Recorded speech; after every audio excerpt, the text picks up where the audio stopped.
미스터리한 사건이라 그렇게 말을 하지요. 성경에는 그러한 신비한 일들이 더 많습니다. 그 가운데 생명의 기원에 대해서, 말씀의 신비에 대해서 성경에 말씀을 많이 하고 있습니다. 이 신비하고 미스터리한 사건을 푸는 열쇠가 뭐냐? 성경은 믿음이라 그랬어요. 하나님을 믿으면 말씀이 깨달아지고 신비한 비밀들이 풀려지고 하나님의 은혜에 우리가 도달할 수 있게 되는 것입니다. 어거스틴은 말하기를 영적 세계는 알고 나서 믿는 것이 아니고 믿고 나서 알게 된다. 그렇게 말을 했습니다. 그 말이 맞는 것입니다. 우리가 알고 믿는 것이 아니라 믿고 나서 아는 것입니다. 그래서 믿음이 더 중요한 것입니다. 히브리서 11장 1절에 보면 믿음은 바라는 것들의 실상이요 보이지 않는 것들의 증거라 그랬습니다. 오늘 본문 말씀은 한마디로 말하면 신비 중에 신비입니다. 왜 본문 말씀이 그러하냐? 하나님께서 사람의 몸을 입고 이 땅에 오셨다는, 우리가 과학적으로 도무지 이해가 안 되는 말을 오늘 본문이 하고 있습니다.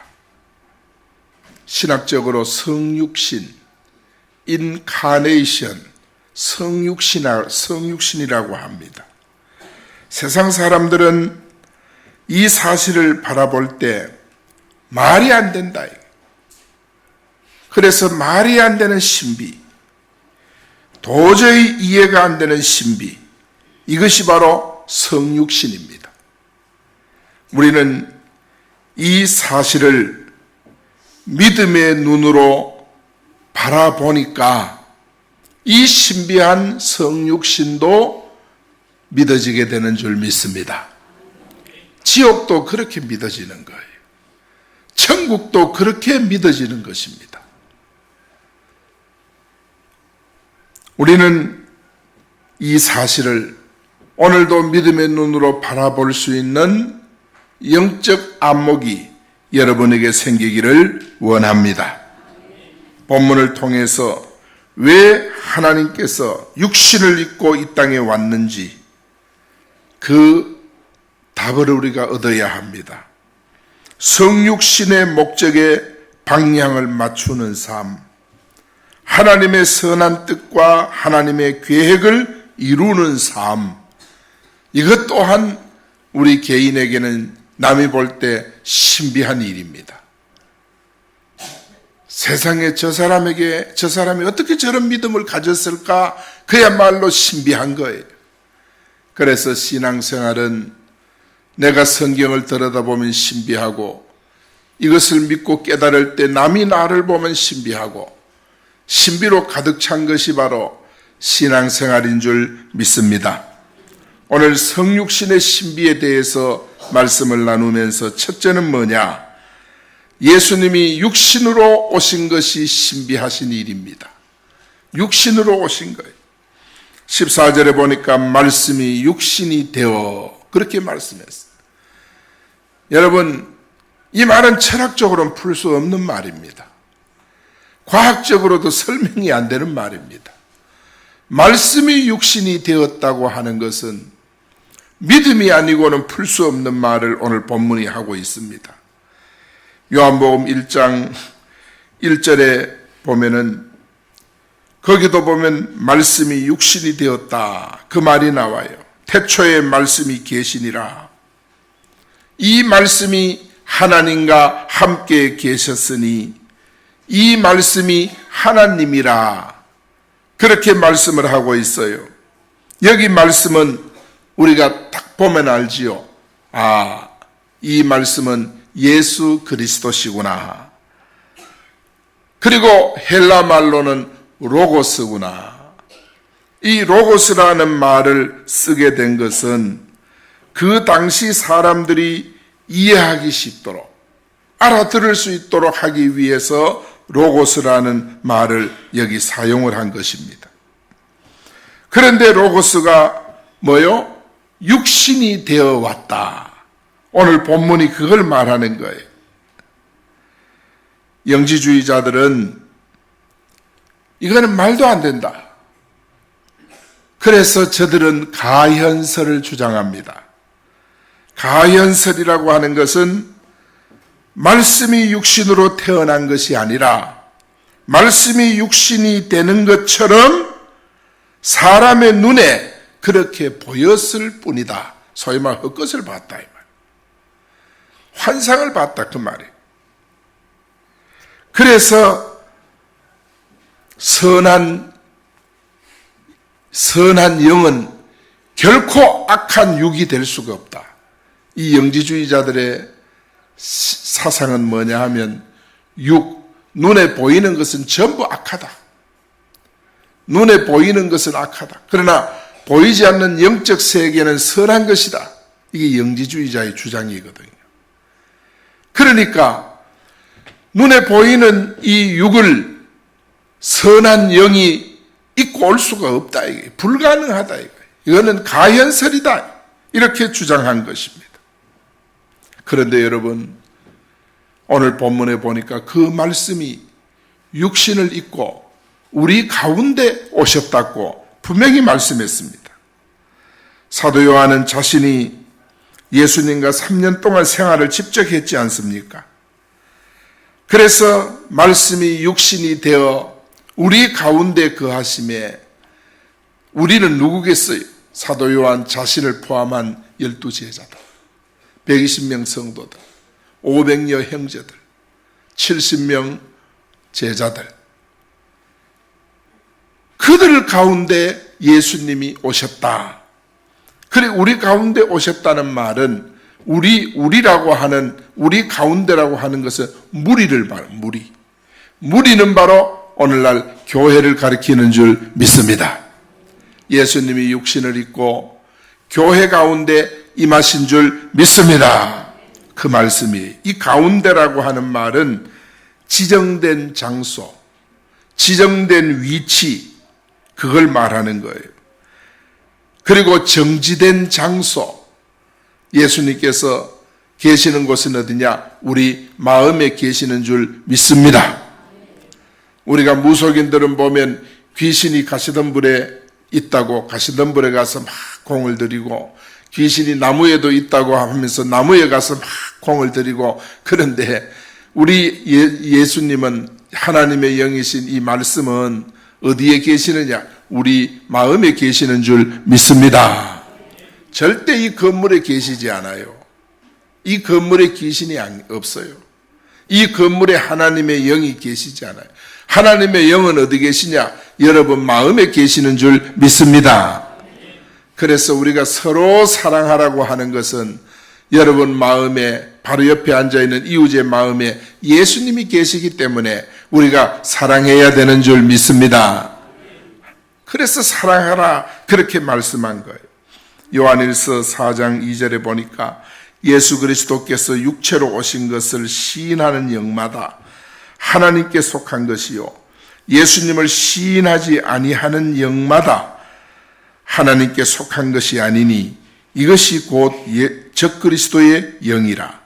자, 예수 그리스도께서 우리 가운데, 우리 마음에 오신 것을 시인하는 영마다 하나님께 속한 것이다. 이 말은 뭐냐? 예수님이 내 마음속에 오셨음을 믿습니다 하는 사람은 하나님께 속한 사람입니다. 그러나 예수님이 내 마음에 계시지 않는다, 믿지 않는 사람은 하나님께 속한 사람이 아니다, 그 말이에요. 여러분은 하나님께 속했습니까? 안 속했습니까? 예, 어떻게 알지요? 예수님이 내 마음에 계시는 것이 내가 믿어지기 때문에, 그래서 하나님이 내 마음에 계시고 나는 하나님께 속한 자임을 알게 되는 줄 믿습니다. 사도 요한은 이렇게 말할 정도로 그런 예수 그리스도의 성육신, 이 낱말에 은혜를 막 엄청 받았어. 우리가 예수 그리스도의 성육신, 인카네이션, 이걸 깨달을 때 오늘 여러분에게 은혜가 엄청 임하는 줄 믿습니다. 할렐루야.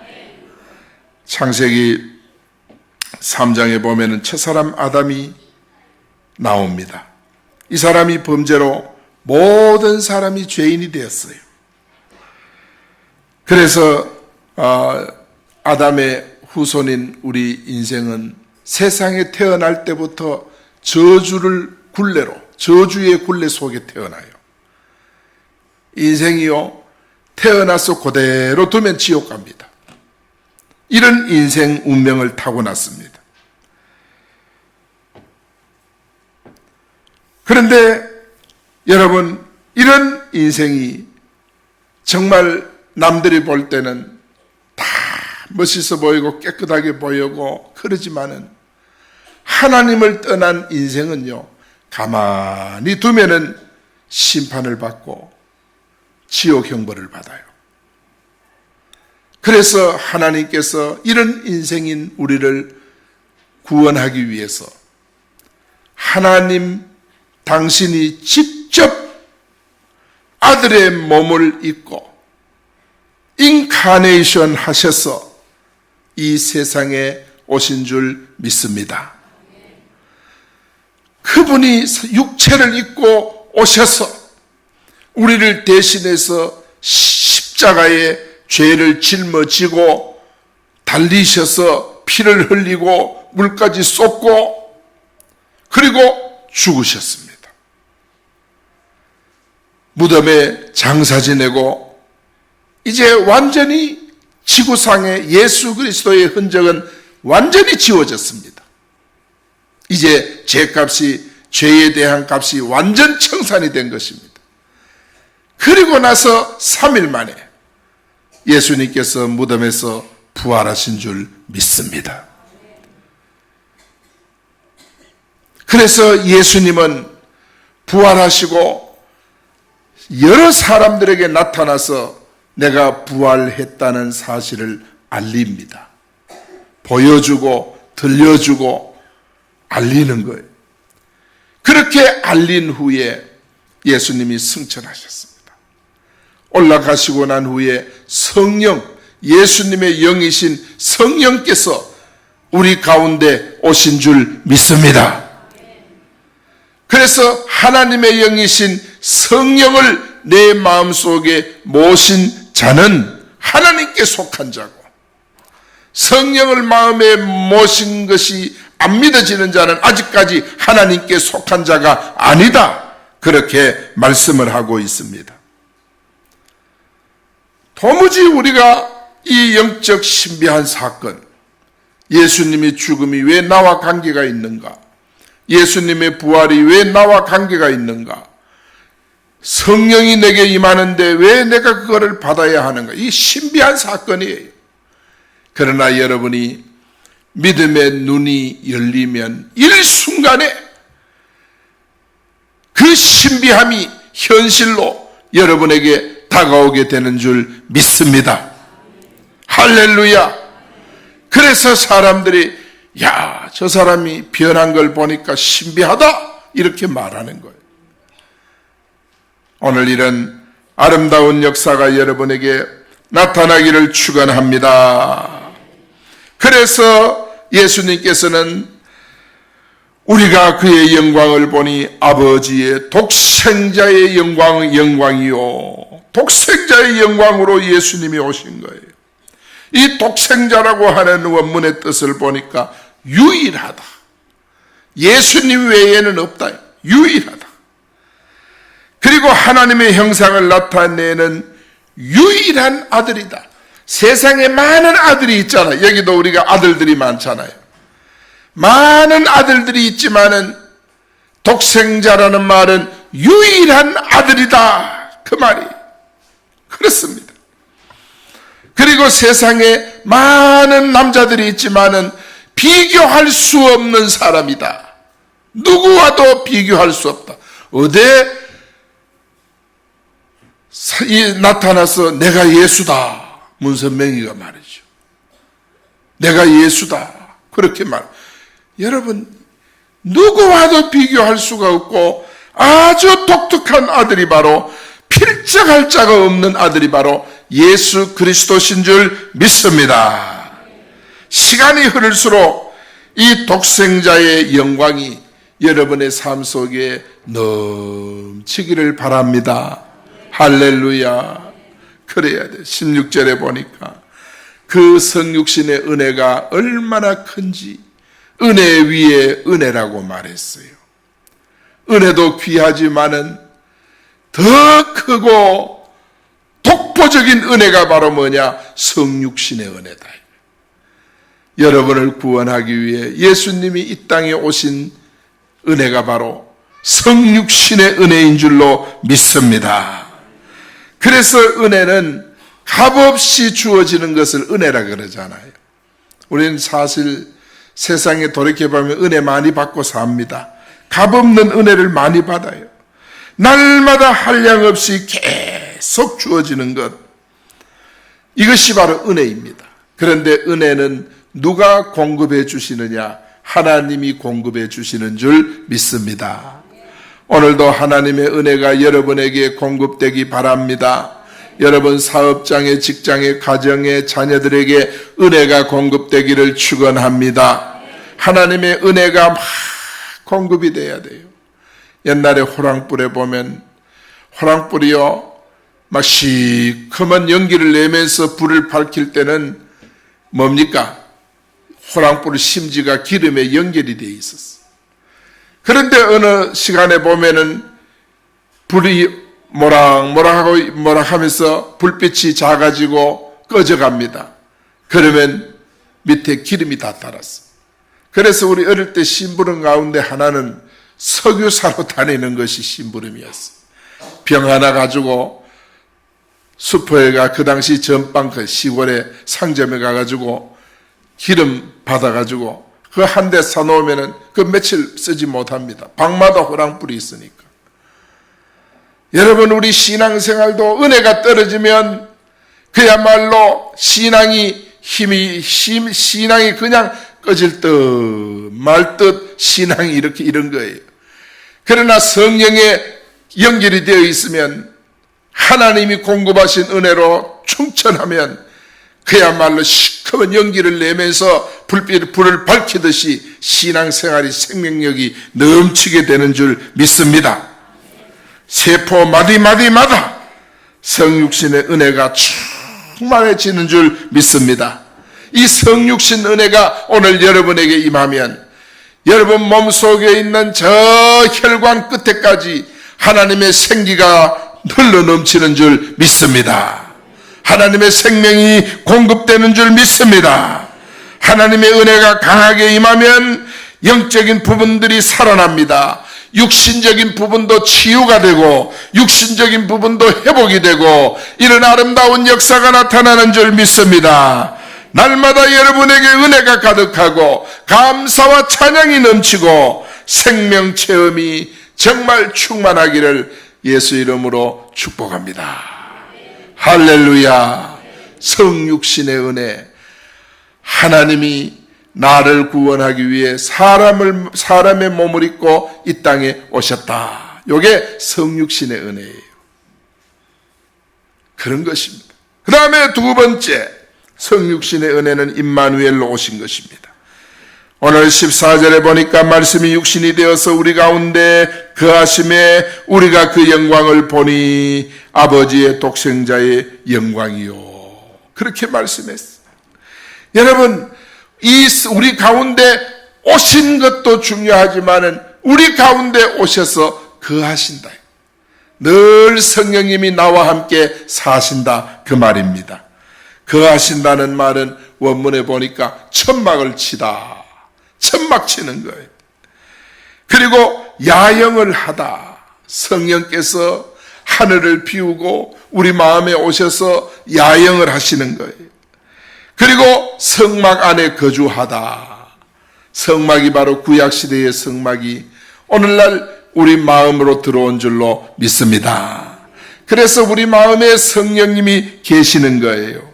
계시록 12장 12절에 보니까 그러므로 하늘과 그 가운데 거하는 자들은 따라합니다. 즐거워하라. 즐거워하라.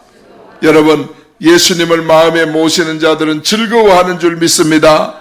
바울은 예수님을 마음에 모시고 감옥에 갇혀서 연세도 많은데 항상 기뻐하라, 쉬지 말고 기도하라, 범사에 감사하라, 그렇게 말씀하신 거예요. 14절에 보니까 예수님 성육신하신 이유는 바로 우리 가운데 살기 위해서 성육신하신 거예요. 그래서 말씀이 육신이 되어 우리 가운데 거하심에, 이 거한다는 말과 성막과는 굉장한 연관이 있어요.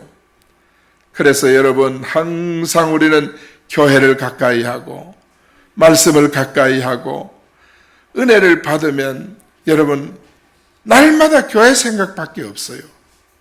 은혜를 받으면 그렇게 돼요. 교회 생각밖에 없어요. 주님 생각밖에 안 나요. 여러분에게 이런 은혜가 있기를 예수 이름으로 축원합니다. 할렐루야. 그래서 성막 가운데 거한다고 했어요. 출애굽기 29장 42절에 보니까 이는 너희가 대대로 여호와 앞 회막 문에서 늘 드릴 번제라. 내가 거기서 너희와 만나고 내게 말하리라. 성막에서 만난대요. 여러분, 인생이 힘들고 고달픈 분들이 있습니까?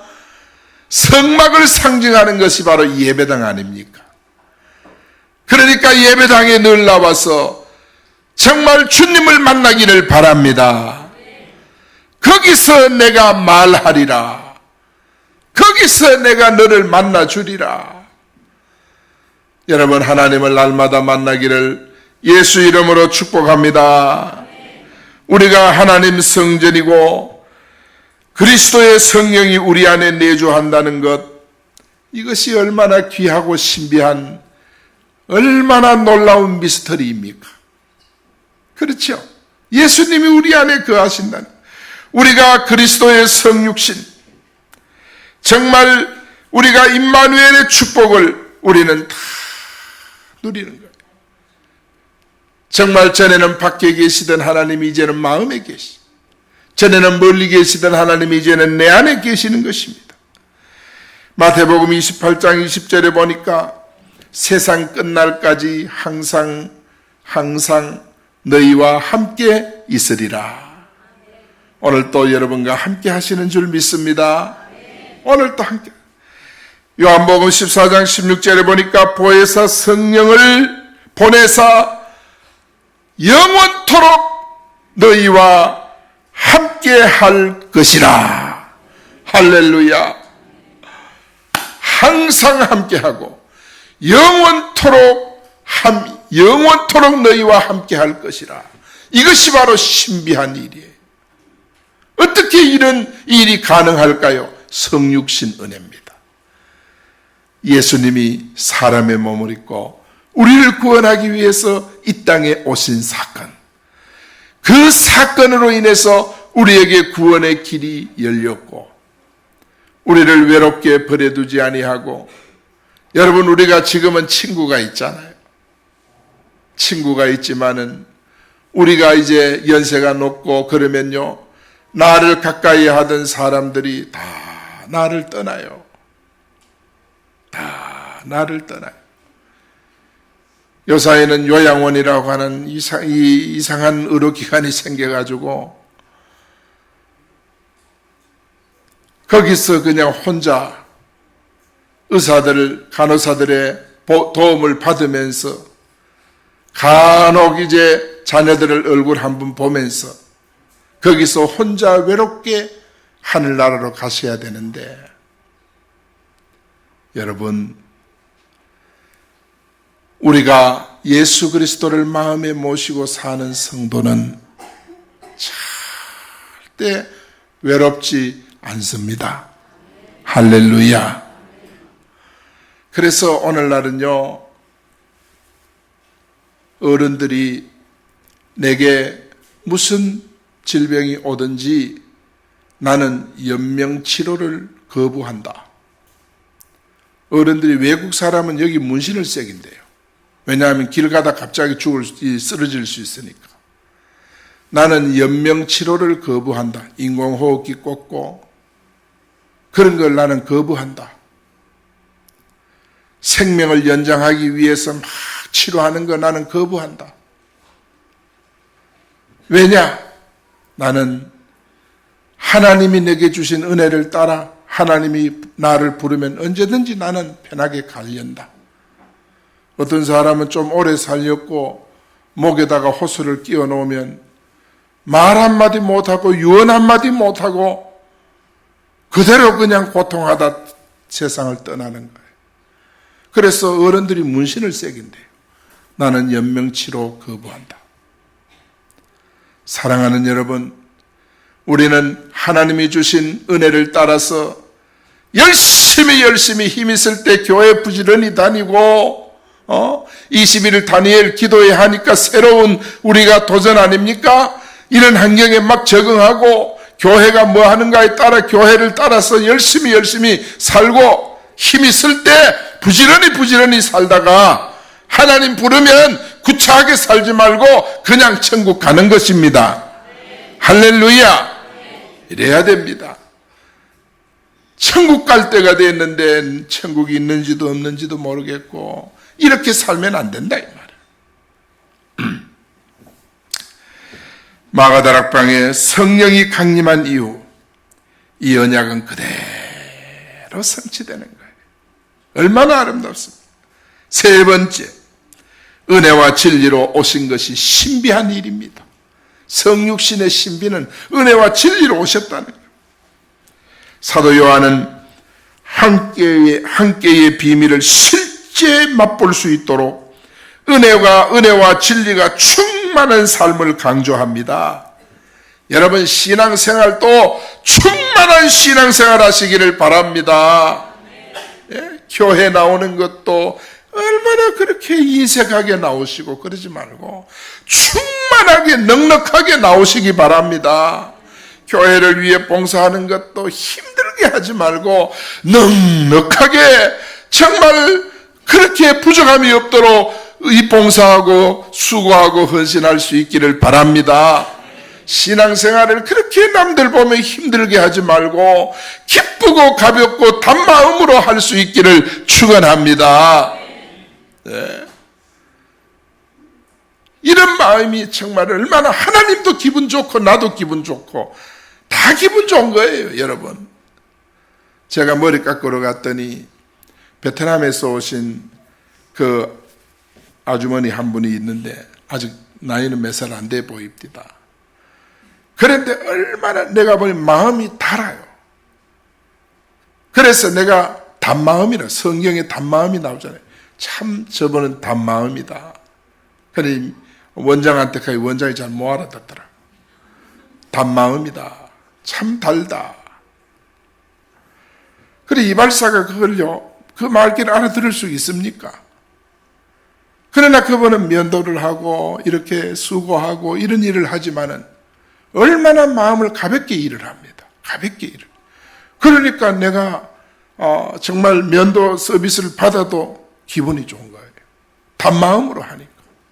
우리가 하나님을 섬기고 주의 일하면서 정말 단마음으로 일할 수 있도록 은혜와 진리가 충만하기를 축원합니다.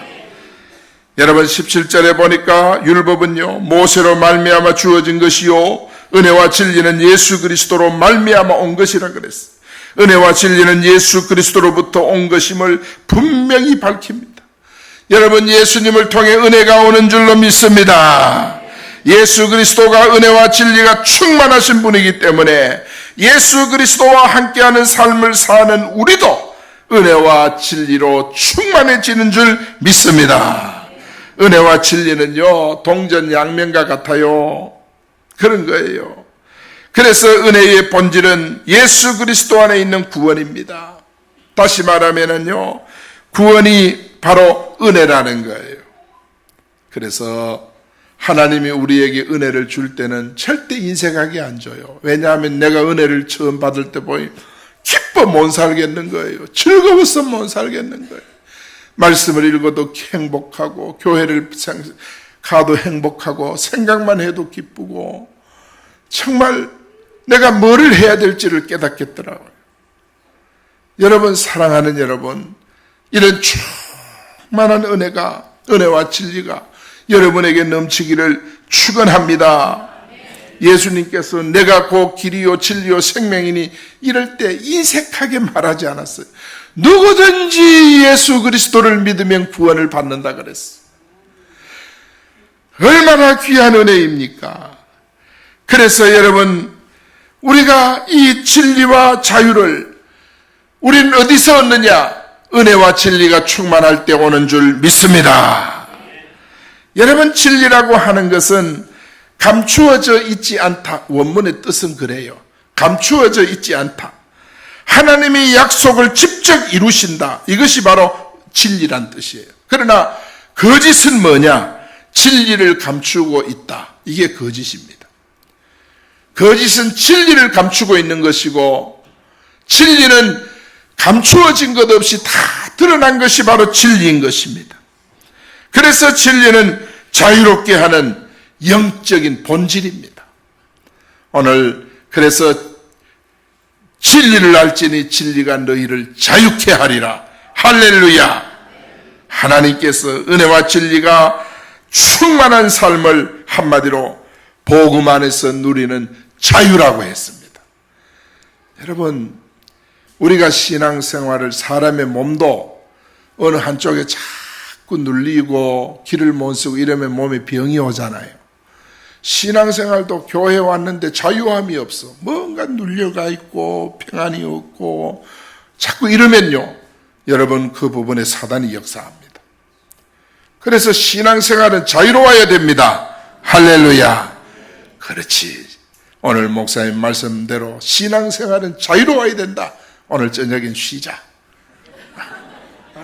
신앙생활은 자유로워야 되니까 이제는 편안하게 교회 다니자. 여러분, 혹시 그렇게 정리가 됐다면 이게 지금 곤란한 것입니다. 여러분, 예수 안에 말씀 안에 참된 자유와 기쁨이 여러분에게 넘치게 될 줄 믿습니다. 여러분, 은혜와 진리는 바로 속죄의 은혜인 것입니다. 여러분에게 하나님께서 주신 죄사함, 속죄의 은혜, 이거는요, 한 번 받으면 변화가 안 되는 거예요. 한 번 받으면 영원한 것인 줄 믿습니다. 로마서 8장 1절에 보니까 그러므로 이제 그리스도 예수 안에 있는 자에게는 결코 정죄함이 없나니 이는 그리스도 예수 안에 있는 생명의 성령의 법이 죄와 사망의 법에서 너희를 해방하였음이라. 우리는 해방받은 줄 믿습니다. 우리는 자유함을 얻게 된 줄로 믿습니다. 분명한 법적인 해방. 이것이 바로 뭐냐 하면 하나님께서 우리에게 주신 죄사함의 은혜입니다. 죄사함의 축복인 줄로 믿습니다. 결코 정죄함이 없는 그런 축복이 바로 뭐로 통해 왔느냐? 복음을 통해서, 예수 그리스도를 통해서, 성육신을 통해서 우리에게 임하게 된 줄로 믿습니다. 어느 장로님이 전도를 했어. 친구를 전도했어. 전도를 해서 이제 교회를 데리고 왔는데 교회 들어오면서 담배를 뽀금 푸고 들어오는 거예요. 교회 앞마당까지 그래 들어오는 거예요. 장로님, 야, 이 사람아, 여기는 담배 피우는 데 아니네. 그 소리 하고 싶어도 혹시 삐져가 돌아갈까 싶어가 가만히 내비뒀어. 그랬더니 한 대 다 푸고 들어오는 거예요. 목사님 말씀을 하는데 얼마나 이분이 은혜가 됐어. 친구야, 여기 장로님 몇 사람이냐? 몇 사람이다 그래. 내 오늘 기분 좋다. 왜 기분 좋냐? 오늘 정말 못 들은 거 이때까지 못 들은 건데 들었고 교회 오니까 이렇게 마음이 기쁘고 좋네. 그럼 장로님들 왜 뭐 하려고? 내 한 잔 쏠려고. 한 잔 쏠려고. 사랑하는 여러분, 어떻게 됐든 간에 교회에 와서 뭐가 변화를 느끼고 뭔가 마음에 새로운 것이 와 닿았다, 그 뜻인 것입니다. 사랑하는 여러분, 이게 바로 뭐냐? 불신자도 교회에 오면 뭔가 느끼는 그게 바로 성육신의 은혜인 줄 믿습니다. 하나님이 사람의 몸을 입고 이 땅에 오신 그 은혜가 우리로 말미암아 구원을 받게 하고 하나님의 자녀 되게 한 줄로 믿습니다. 이런 은혜가 우리에게 오면 우울증, 불면증, 여러분 정신병, 마음의 병, 깊은 상처 다 치유되는 줄 믿습니다. 이런 은혜가 내게 오기만 오면 정말 내 이 혈관이요, 모세 혈관이 손끝 발끝에까지 내려와 있잖아요. 그 부분까지 하나님께서 짜릿짜릿한 은혜로 변화를 시키고 역사를 일으켜주는 줄 확실히 믿습니다. 복음은 완전한 해방입니다. 믿습니까? 그래서 우리는 입술을 열어 복음의 비밀을 담대히 알리면 이 세상이 살아나고 내 주변이 변화가 되고 역사가 일어나는 줄 믿습니다. 오늘 하나님께서 우리로 깨닫게 하신 이 성육신의 은혜, 이 신비는 첫째는 뭐라 그랬어요? 하나님이 육신을 입고 이 땅에 오셨다. 그리고 이 땅에 육신을 입고 오신 그분이 임마누엘이시다. 그리고 은혜와 진리로 우리 가운데 지금도 역사하고 계신다. 이 놀라운 사실 우리 가슴에 새기고 오늘 또 승리하기를 축원합니다. 이번 한 주간 승리하기 바랍니다. 기도하겠습니다. 하나님,